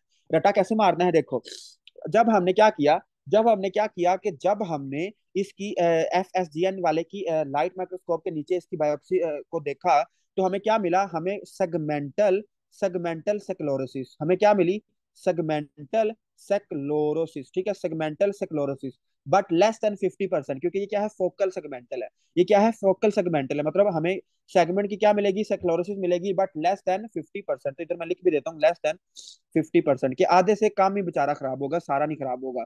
उसके अलावा हम आगे चलते हैं और आगे हम बात करते हैं कि इम्यूनोफ्लोरेसेंस। तो अब आप अभी आपके सामने है कि अभी तक हमने इस डिजीज में भी कोई एंटीबॉडी नहीं पड़ी, इसमें कोई एंटीबॉडी हमने नहीं पड़ी, तो इसमें कोई एंटीबॉडी नहीं होती, चूंकि इसमें कोई एंटीबॉडी नहीं होती, तो जो आपका इम्यूनो फ्लोरेसेंस है वो क्या होगा, वो नेगेटिव होगा। और और हमने क्या पढ़ा कि जो इसमें इलेक्ट्रॉन माइक्रोस्कोप होगा, जब हम इसको इलेक्ट्रॉन माइक्रोस्कोप पे देखेंगे तो हमें सेम वही चीज मिलेगी, effacement of podocytes, effacement of podocytes ही हमें मिलेगा। अब आप सारे परेशान हो जाते हैं कि यार ये तो सारी चीजें उसकी उसके जैसी हैं, एमसीडी और फोकल सेगमेंटल ग्लोमेरुलोनेफ्रोसिस की तो सारी चीजें मिलती जुलती हैं, तो हम फिर सवाल कैसे हल करेंगे? तो मैं आपको एक ट्राइएड लिखवा देता हूँ, ये इसकी ट्रिक है कि जो इसका ट्राइएड कैसे बनता है। मतलब ये जो FSGN है ना, जो आपका ये है फोकल सेगमेंटल ग्लोमेरुलोनेफ्राइटिस, अगर आपको क्वेश्चन में ये तीन चीजें समझ आ जाती हैं, अगर आपको क्वेश्चन में ये तीन चीजें समझ आ जाती हैं, तीन चीजें मिल जाती हैं, तो आपने फौरन कह देना कि ये क्या है, FSGN का पेशेंट है, फोकल सेगमेंटल ग्लोमेरुलोनेफ्राइटिस का पेशेंट है। वो क्या क्या है? सबसे पहले अगर आपको नेफ्रोटिक वाली सिम्टम्स मिलती हैं, मतलब कि आपको प्रोटीन यूरिया मिलता है कितना, 3.5 ग्राम, तो आप अब आपको पता चल गया कि इसको क्या है, नेफ्रोटिक सिंड्रोम है। और आपको क्या मिलता है, और आपको मिलता है ईफेसमेंट ऑफ फूड प्रोसेसेस। तो अब जब आपको ईफेसमेंट मिलेगी किसकी, फूड प्रोसेसेस की, तो आपको ये पता चल गया कि यार या तो इसको एमसीडी है, या इसको क्या है, FSGN है। ठीक है, फूड प्रोसेसेस है, food effacement of food processes है। अब आपके पास ये बात क्लियर नहीं हो रही कि यार इसको FSGN है या इसको एमसीडी है, तो आपने क्या किया, आपने उसको स्टीरॉइड दिए, आपने उसको क्या किया, स्टीरॉइड दिए। अगर तो उस स्टीरॉइड देने से अगर तो उसकी प्रोटीन ठीक हो जाती है, उसकी बीमारी ठीक हो जाती है, तो आपने कहना है, देखो इधर मैं लिख देता हूं, अगर तो गुड रिस्पॉन्स आता है, अगर तो गुड रिस्पॉन्स आता है अगर तो गुड रिस्पॉन्स आता है तो आपने कहना है एमसीडी है। अगर तो गुड रिस्पॉन्स आता है आपने कहना है एमसीडी है।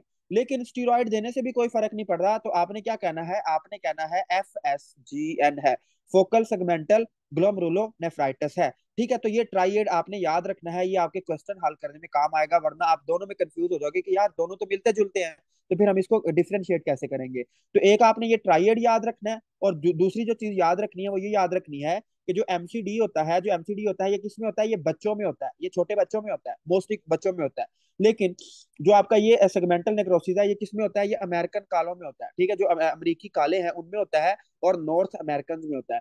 ठीक है, तो उनमें ये होता है। और इसका जो रिस्पॉन्स है स्टीरॉयड का, ये पुअर होता है, और जो हमारा एमसीडी है इसका बहुत अच्छा रिस्पॉन्स होता है स्टीरॉयड को के लिए। तो यहाँ तक हमारी दो डिजीज कंप्लीट हो गई हैं, ये दोनों काफी इंपॉर्टेंट है, और इसको आपने नहीं बोलना। ये आपको अभी देखने में मुश्किल लग रही है, लेकिन आप इसको दोबारा पढ़ोगे तो इंशाल्लाह आपको समझ आ जाएगी। जल्दी बताएं, समझ आ गई है? फिर हम आगे चलें, जल्दी बताएं, जल्दी, 25 मिनट है आपकी, बहुत ही इंपॉर्टेंट डिजीज है, और जो कि आपको तंग करेगी, जाहिर बात है वो तंग करेगी, क्योंकि आपने अभी तक उसको कंसेप्ट के साथ नहीं पढ़ा होगा। That is your amyloidosis. ठीक है, अमाइलोइडोसिस। अमाइलोडोसिस, आप सब ने अमाइलॉइड प्रोटीन के बारे में बड़ा सुना होगा कि अमाइलॉइड प्रोटीन होती है जी, हमारी बॉडी में अमाइलॉइड प्रोटीन होती है, लेकिन क्या होती है ये? आप में से कुछ स्टूडेंट को तो आता होगा, जो कि लावे हैं उनको तो आता होगा, लेकिन कुछ स्टूडेंट को इसकी समझ नहीं आई होगी यार अमाइलॉइड क्या चीज होती है। तो हम आगे चलते हैं। ओके, अब हम आगे चलते हैं, और अब हम कहते हैं कि यार अमाइलॉइड प्रोटीन जो हैं ये क्या होती हैं।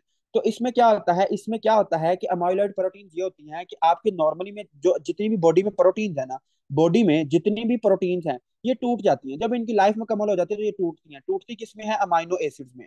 ठीक है, जितनी भी आपकी बॉडी में प्रोटीन्स हैं ये टूट जाती हैं किस में? अमाइनो एसिड्स में। लेकिन कुछ ढीठ किस्म की प्रोटीन होती हैं, कुछ प्रोटीन क्या होती हैं, डिफेक्टिव होती हैं, कुछ प्रोटीन में कोई जेनेटिक मसला होता है, वो हम पढ़ेंगे मसला जनरल पैथ में। लेकिन अभी आपने कॉन्सेप्ट समझना है कि जितनी भी प्रोटीन हैं ये बेचारी टूट जाती हैं किस में? अमाइनो एसिड में, क्योंकि अमाइनो एसिड से मिलकर बनी होती है, तो अमाइनो एसिड में टूट जाती हैं। लेकिन कुछ आपकी जो प्रोटीन होती हैं ये डिफेक्टिव होती हैं, मतलब कि इनमें कोई मसला होता है। ये क्या करती हैं, ये फोल्ड हो जाती हैं, ये क्या हो जाती हैं, आपस में क्या हो जाती हैं, फोल्ड हो जाती हैं। Fold into fold into beta pleated sheet. ठीक है, बीटा प्लेटेड शीट, मतलब कि बताने का मकसद ये है कि ये जो प्रोटीन्स होती हैं ये क्या करती हैं, ये फोल्ड हो जाती हैं, ये इस तरह ये फोल्ड सी हो जाती हैं, और एक ना शीट बना लेती हैं, बीटा प्लेटेड शीट। इसको हम डिटेल में पढ़ेंगे, ठीक है, डिटेल में पढ़ेंगे, फिलहाल सिर्फ मैं आपको एक सादा कंसेप्ट बता रहा हूँ, क्योंकि ये स्टूडेंट को समझ नहीं आता होता। जो आपकी प्रोटीन्स हैं ये फोल्ड हो जाती हैं किस में? बीटा प्लेटेड शीट में। ओके, ये जो बीटा प्लेटेड शीट है, अब ये टूट नहीं सकती, ये डिग्रेड नहीं हो सकती, इसको हम डिग्रेड नहीं कर सकते, कांट डिग्रेड, हम इसको तोड़ नहीं सकते। ठीक है, कांट डिग्रेड। जब ये डिग्रेड नहीं होगा तो क्या होगा? It will deposit. ठीक है, ये क्या हो जाएगी? डिपोजिट हो जाएगी हमारी बॉडी में। और इसको हम कहते हैं अमाइलोडोसिस, इसको हम क्या कहते हैं, अमाइलोडोसिस। और ये पूरी बॉडी में होता है। ठीक है, ये जो डिफेक्टिव प्रोटीन्स हैं जिसने अमाइनो एसिड में टूटना था, वो बेचारी फोल्ड, बेचारी तो खैर नहीं है, वो फोल्ड हो चुकी हैं। और वो फोल्ड होके आपकी पूरी बॉडी में डिफरेंट ऑर्गन्स पे क्या हो गई है, डिपॉजिट हो गई है। आपकी पूरी बॉडी में क्या हो गई है, डिपॉजिट हो गई है। जब वो आपकी पूरी बॉडी में डिपॉजिट हो चुकी है, तो क्या होता है कि आपको अमाइलोइडोसिस हो जाती है। आपको क्या हो जाती है, अमाइलोडोसिस, इसको हम कहते हैं अमाइलोडोसिस। और आपने याद रखना है, आपने क्या याद रखना है कि ये जो अमाइलोडोसिस है, it is most most common in kidney. Amyloidosis सबसे ज्यादा किसमें होती है, आपकी गुर्दों में होती है, किडनी में होती है। ठीक है, किडनी में होती है। अब यही हुआ कि एक मरीज है और उसको क्या हुआ, उसको अमाइलोडोसिस हुई। मतलब कि उसकी जो प्रोटीन्स है वो फोल्ड हुई बीटा प्लेटेड में, एंड देन इट एक्यूमुलेट, वो जमा हो गई किसकी, उस बेचारे की किडनी में। जब उस बेचारे की किडनी में वो जमा हुई तो क्या हुआ, उसको मेम्ब्रेनियस, उसको क्या हो गई, अमाइलोडोसिस हो गई, उसको क्या हो गई, अमाइलोडोसिस हो गई। अब मैं इसको लिख देता हूँ, इसमें ये है, इसमें उसने ये बात लिखी हुई है कि इसमें क्या होगी, डिपोजिशन डिपोजिशन ऑफ अमाइलॉइड। ठीक है, डिपोजिशन ऑफ अमाइलॉइड प्रोटीन्स। ठीक है, deposition of amyloid proteins in the kidney, इसको हम क्या कहते हैं, अमाइलोडोसिस कहते हैं। ये बात बहुत अहम है कि जो आपकी मिसफोल्डेड प्रोटीन्स होती हैं वो क्या हो जाती हैं, वो आपके डिपोजिट होते हैं किसमें, अमाइलॉइड किडनी में, उसको हम कहते हैं अमाइलोडोसिस। अब associated with chronic deposition with, उसने आगे लिखा हुआ है कि chronic deposition that predispose to amyloid deposit. अच्छा, इसने ना इसमें कोई करने वाली बात नहीं है, इसमें दो बातें हैं, वो ये हैं, इसमें उसने एक बात लिखी हुई है ए एल और ए ए। ठीक है, ए एल और ए, इसमें ये अभी फिलहाल आपको इसकी समझ नहीं आएगी क्योंकि आपने हिमाटोलॉजी सही तरह नहीं पढ़ा होगा। लेकिन जिसने पढ़ा होगा उसको ये बात लाजमी याद होगी कि मैंने आपको एक डिजीज पढ़ाई थी जिसको हमने कहा था मल्टीपल माइलोमा। ठीक है, जिसको हमने क्या कहा था, मल्टीपल माइलोमा। मतलब कि जो आपके प्लाज्मा सेल्स हैं, अगर इनका कैंसर हो जाए तो उसको हम कहते हैं मल्टीपल माइलोमा। मल्टीपल माइलोमा में आपकी जो प्रोटीन होती है, मल्टीपल माइलोमा में क्या होता है कि आपकी जो अल्फा चेन है वो बहुत ज्यादा हो जाती है। ये हमने पढ़ा था, अब मैं इसको दोबारा नहीं बता सकता, लेकिन मैं आपको बता रहा हूँ कि जो आपकी अल्फा चेन होती है वो बहुत ज्यादा हो जाती है। जो मल्टीपल माइलोमा होता है इसमें ना अल्फा चेन बहुत ज्यादा हो जाती है, क्योंकि मल्टीपल माइलोमा में आपके प्लाज्मा सेल बहुत ज्यादा होते हैं। प्लाज्मा सेल बहुत ज्यादा होने से एंटीबॉडीज बहुत ज्यादा होती हैं। एंटीबॉडीज बहुत ज्यादा होने से क्या होता है, एंटीबॉडीज होने से क्या होता है कि आपकी अल्फा चेन ज्यादा होती है। अल्फा चेन ज्यादा होने से आपकी जो ए एल अमाइलॉइड प्रोटीन है ये ज्यादा हो जाती है। तो अब इसको अगर इसकी अगर आपको बात समझ नहीं ना आई कि यार ये मैं क्या बता रहा हूँ, अल्फा और ये बीटा प्रोटीन, तो आपने सिर्फ इतना याद रख लेना है कि जो आपके अमाइलोडोसिस होती है इसमें ए एल प्रोटीन डिपोजिट हो जाती है, और ए प्रोटीन, ए एल प्रोटीन किस में ज्यादा होती है, मल्टीपल माइलोमा में। अगर एक बंदा मल्टीपल माइलोमा का मरीज है, उसको ब्लड कैंसर है प्लाज्मा सेल का, तो उसमें क्या होगा, उसमें ए एल प्रोटीन डिपॉजिट हो जाएगी उसकी किडनी में, it will cause nephrotic syndrome by amyloidosis. दूसरी बात उसने ये लिखी हुई है, ए प्रोटीन। ए प्रोटीन आपको किसमें बनती है, acute acute acute phase reactant में। फिलहाल में इसमें सिर्फ आप ये याद रख लें कि जो ए प्रोटीन है इट इज अब नॉर्मल प्रोटीन, लेकिन जब मैं आपको जनरल पैथ पढ़ाऊंगा ना, इसकी हम अमाइलोडोसिस की ना मुकम्मल डिटेल पढ़ेंगे। तो अब नॉर्मल प्रोटीन, आपकी जो ए प्रोटीन है, इट इज अब नॉर्मल प्रोटीन, और ये हम इसकी डिटेल पढ़ेंगे जनरल पैथ में। फिलहाल सिर्फ आपने इतना याद रखना है कि amyloid proteins are those proteins that are abnormally folded into beta plated, और वो आपकी बॉडी में डिफरेंट जगह पे जमा हो गई है। और मोस्ट कॉमनली वो कहाँ पे जमा होती है, आपकी किडनी में जमा होती हैं। ठीक है, तो ये चीज आपने याद रखनी है। तो बाकी हम इसकी डिटेल पढ़ेंगे अमाइलोडोसिस में, जनरल पैथ में, जहाँ पे ये पूरी डिजीज लिखी हुई है। तो अमाइलोडोसिस में सिर्फ आपने ये चीज याद रखनी है। उसके अलावा उसमें उसने ये बताया हुआ है कि अगर हम इसको इसमें लाइट माइक्रोस्कोप में देखेंगे, मतलब एक बंदा है और उसको अमाइलोडोसिस है, और अगर उसको अमाइलोडोसिस है तो उसमें क्या होगा, लाइट माइक्रोस्कोप में जब हम उसको देखेंगे तो क्या होगा, आप जब आप कोंगो रेड स्टेन, हम जो ये रंग यूज करते हैं वो कौन सा होता है, कोंगो रेड स्टेन, ये स्टेन का नाम है। मतलब इससे ना हम जब वो उसको लाइट माइक्रोस्कोप पे देख रहे होते हैं ना, तो हम उस पर एक रंग डालते हैं, उसको हम कहते हैं कोंगो रेड स्टेन, ये एक स्टेन का नाम है। जब हम उसको कोंगो रेड स्टेन से देखते हैं तो बहुत इंपॉर्टेंट एक फाइंडिंग हमें मिलती है, जिसको मैं रेड से लिख देता हूँ ताकि आपको याद रहे। That is your apple that is your apple birefringence that is your apple birefringence apple birefringence under polarised light. ये पूरी लाइन आपने याद करनी है, इसको रटाई मारना है कि अमाइलोडोसिस में हमें क्या मिलता है, एप्पल बाई फ्रेंजेंस मिलती है अंडर पोलराइज लाइट। ठीक है, हाँ डॉक्टर काशिफ, हम इसकी बायोप्सी लेंगे, बायोप्सी का सैंपल लेंगे और उसको फिर हम कोंगो रेड स्टेन लगाएंगे। कोंगो रेड स्टेन लगाने के बाद हम उसको लाइट माइक्रोस्कोप से देखेंगे। ठीक है, तो ये इसमें बात है। तो अब इसमें आई होप कि आपको बात समझ आ चुकी है। अच्छा, इसमें आपने एक और बात याद रखनी है जो कि रह गई है कि ये जो अमाइलॉइड प्रोटीन होती है ना, ये जो अमाइलॉइड प्रोटीन होती है, ये जो हमारी अब नॉर्मल प्रोटीन है, ये मोस्टली डिपॉजिट होती है किस में? ये डिपॉजिट होती है आपकी मेसेंजियम में। ठीक है, मेसेंजियम। मेसेंजियम हमने क्या पढ़ा था? मेसेंजियम का कोई वैसे काम तो नहीं होता, लेकिन मेसेंजियम एक सेल्स होते हैं जो कि क्या करते हैं, जो कि स्पोर्टिंग सेल्स हैं। They are for support of your nephron. ये नेफ्रॉन को क्या करते हैं? They are supporting cells. और मुझे बहुत ही कोई लावा बताएगा कि जो मेसेंजियम सेल्स हैं ये किस अपरेटस का पार्ट थे? अब तो मैंने बता दिया, चले बताएं आप कि जो मेसेंजियम सेल्स थे, जो मेसेंजियल सेल्स थे, वो किस अपरेटस के कंपोनेंट थे? यस डॉक्टर अदनान, एक्सीलेंट, शाबाश। कि जक्स्टा ग्लोमरुलस अपरेटस हमने पढ़ा था। जक्स्टा ग्लोमरुलस अपरेटस, जक्स्टा ग्लोमरुलस अपरेटस में हमने तीन सेल्स पढ़े थे, मेसेंजियल सेल्स, और हमने क्या पढ़ा था? और हमने पढ़ा था juxta cell, juxtaglomerular cells, और हमने क्या पढ़ा था? और हमने पढ़ा था वो आपके थे, क्या नाम था उसका? Macula densa.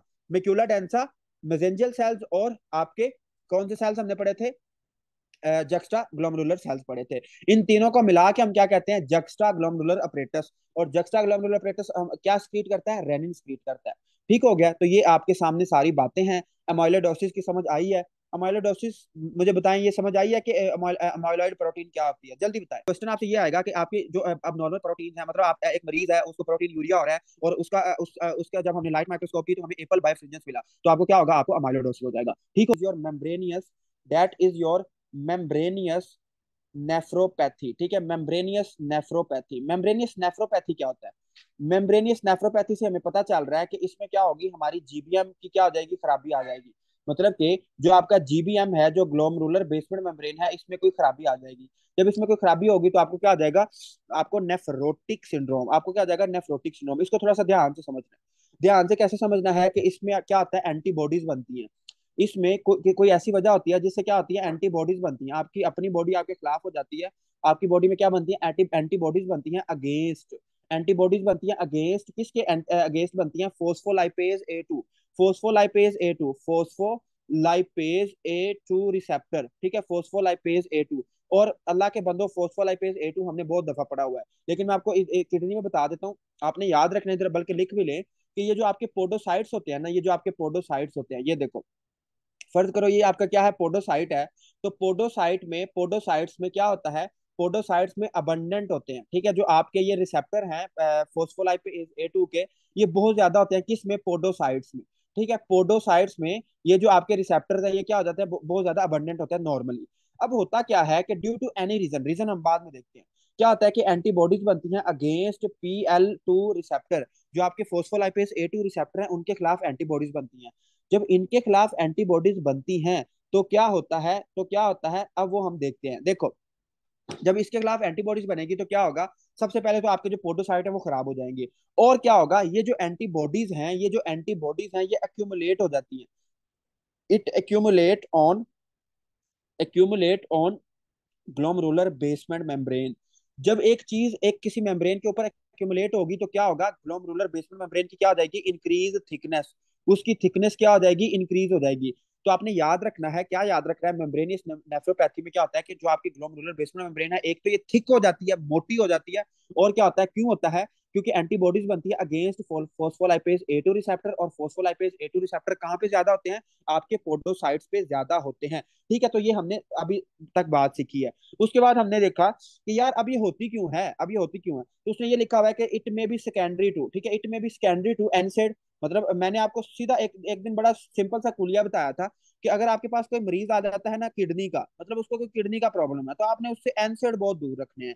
जो आपके एनसेड है ना, non steroidal anti inflammatory drug, जिसमें आपकी एस्प्रिन आती है, डिक्लोफेनिक आती है, नेप्रोक्सिन आती है, इंडोमेथासिन आती है, ये बहुत खतरनाक है आपकी किडनी के लिए। तो किडनी वाले मरीज को या किडनी के लिए एनसेड्स बहुत खतरनाक होते हैं। तो एनसेड्स हमारे क्या कॉज कराते हैं? मेम्ब्रेनियस नेफ्रोपैथी कॉज कराते हैं। इसके अलावा उसने लिखा हुआ है पेंसिल अमीन। ठीक है, पेंसिल अमीन, ये भी एक एंटीबायोटिक है।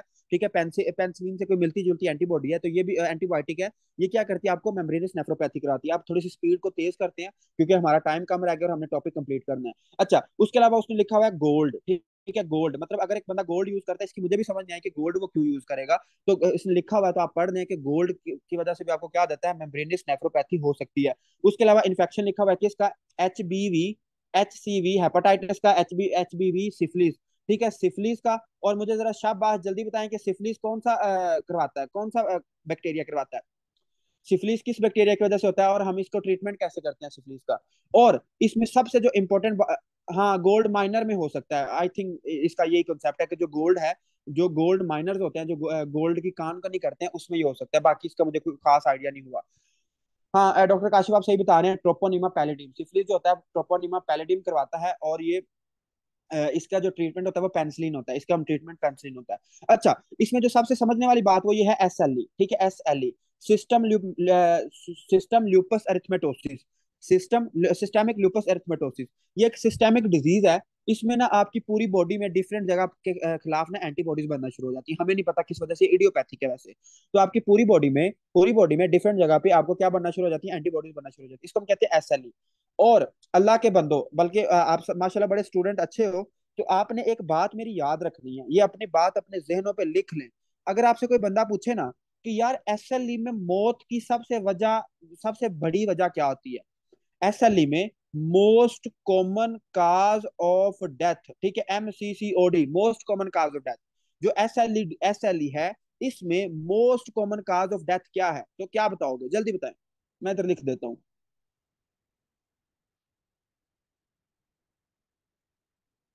जल्दी बताएं।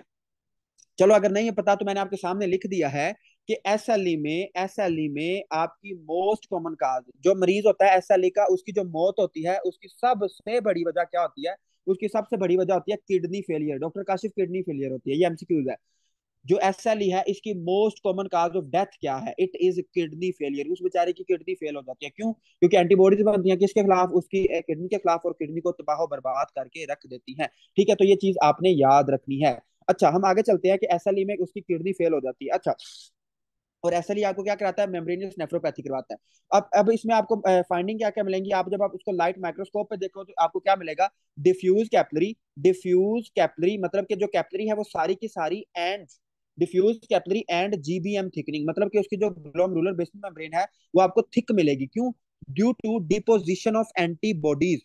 Due to deposition of antibodies मतलब कि देखो, ये आपकी क्या है, this is your basement membrane, तो ये क्या है, दे आर पोडोसाइट्स।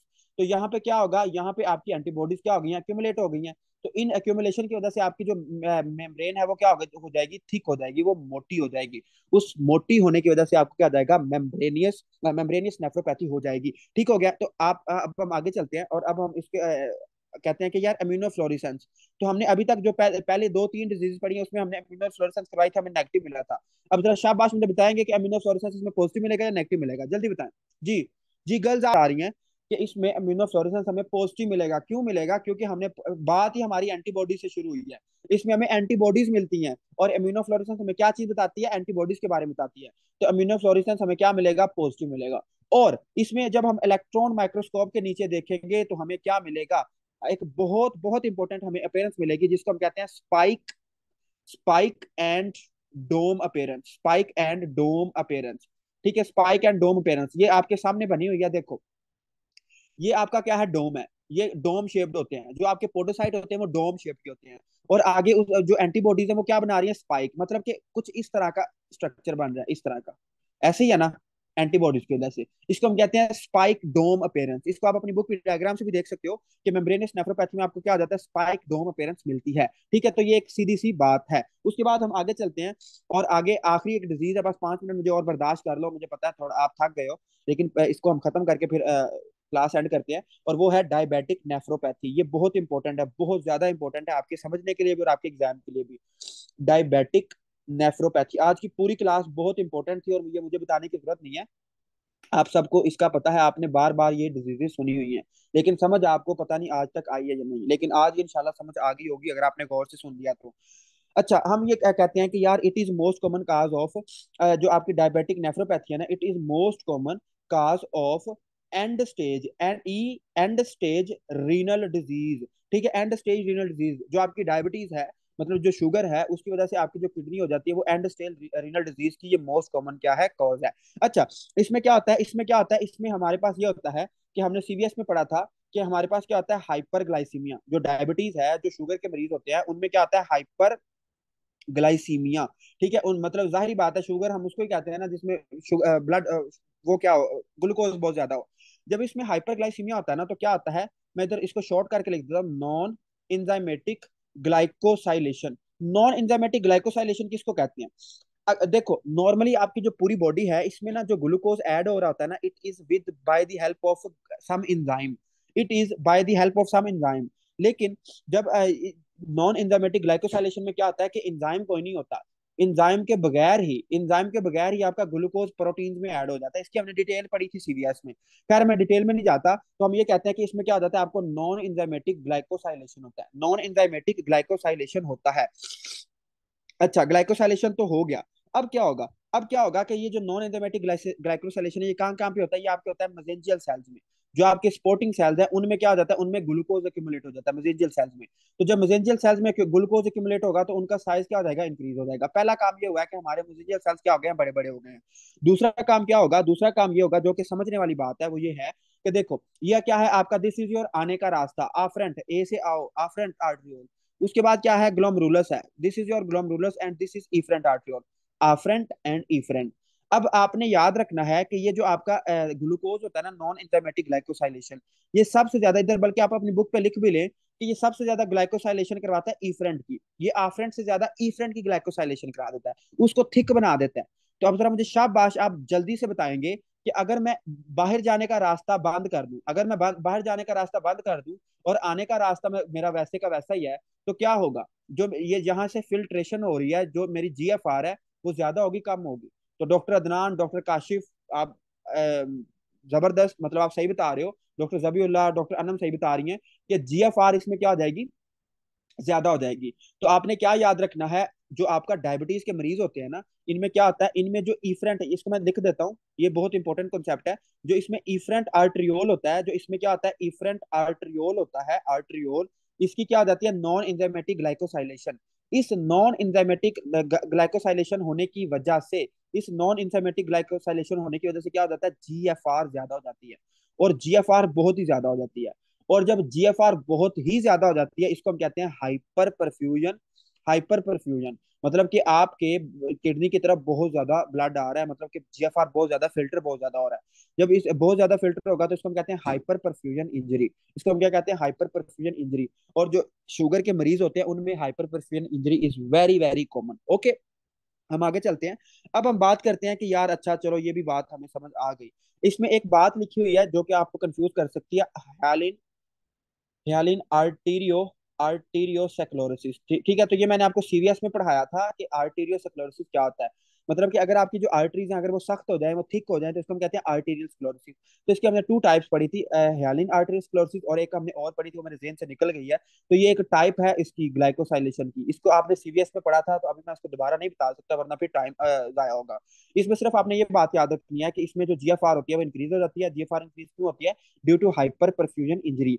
अच्छा, अब और क्या होता है, अब इसमें क्या क्या चीजें हो गई हैं, इसमें क्या क्या चीजें हो गई हैं, हाइपरटेंशन इंजरी हुई है, आपको क्या हुआ है, आपको जीएफआर इंक्रीज हो गई है, और क्या हुआ है, आपके जो मेसेंजियल सेल्स हैं वो मोटे मोटे हो गए हैं। ओके, और क्या हुआ है, और इसमें क्या होगा, और इसमें क्या होगा, हाइपर फिल्ट्रेशन होगी। और अच्छा, इसमें जो दो आपको मोस्ट इंपॉर्टेंट फाइंडिंग मिलेंगी वो ये वाली मिलेंगी कि ग्लोम रूलर, ठीक है, ग्लोम रूलर हाइपरटेंशन, मतलब कि जो आपका ग्लोमरुलस है उसकी हाइपरटेंशन हो जाएगी। क्यों हाइपरटेंशन होगी, एक तो आपका जो इफरेंट आर्ट्रियोल है उसकी ग्लाइकोसाइलेशन हो रही है, एक क्या हो रहा है, आपके मेसेंजर सेल की ग्लाइकोसाइलेशन हो रही है, और चूंकि आपकी जो रीनल आर्टरी है उसकी उसकी भी ग्लाइकोसाइलेशन हो रही है। तो उस, जब देखो मैं इधर लिख देता हूँ, जो आपकी रीनल आर्टरी है जो आपकी किडनी को सप्लाई कर रही है, उसको क्या, उसकी क्या हो रही है, non enzymatic, non enzymatic glycosylation.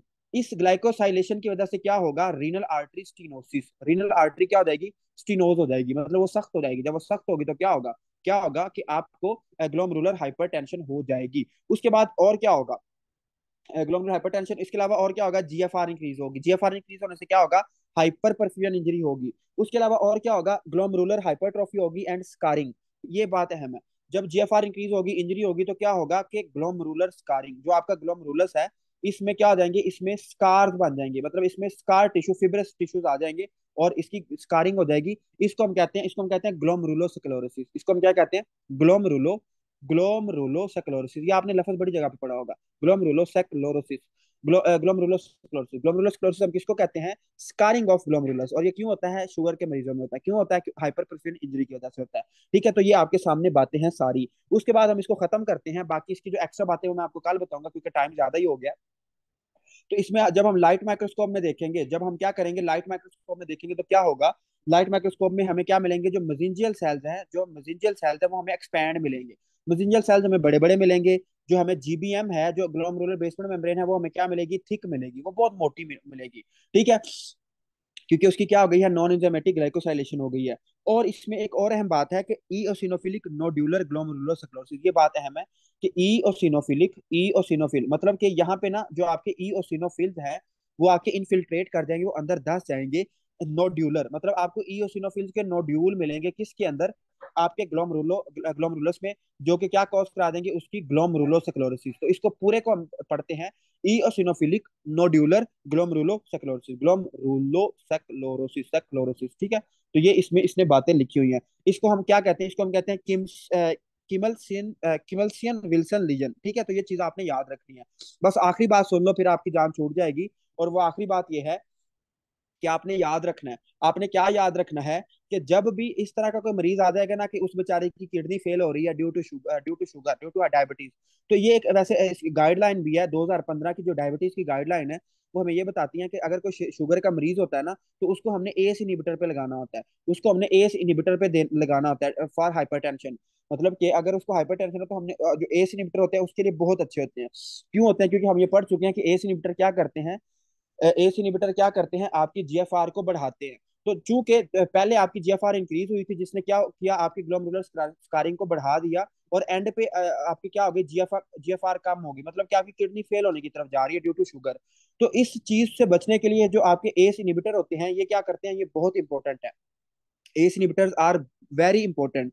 और अपनी बुक पे ये लाइन लाजमी लिखना, अपनी बुक पे ये लाइन लाजमी लिखना कि जो एस इनिबिटर हैं, they are protective, they are protective, they are protective against they are protective against diabetic nephropathy. ठीक है, जो आपकी शुगर की वजह से आपकी किडनी को डैमेज होता है ना, उसको उसकी प्रोटेक्शन के लिए हमारे पास क्या होते हैं? एस इनिबिटर होते हैं। ठीक है, तो इसको हम बाकी मेडिसिन में पढ़ेंगे।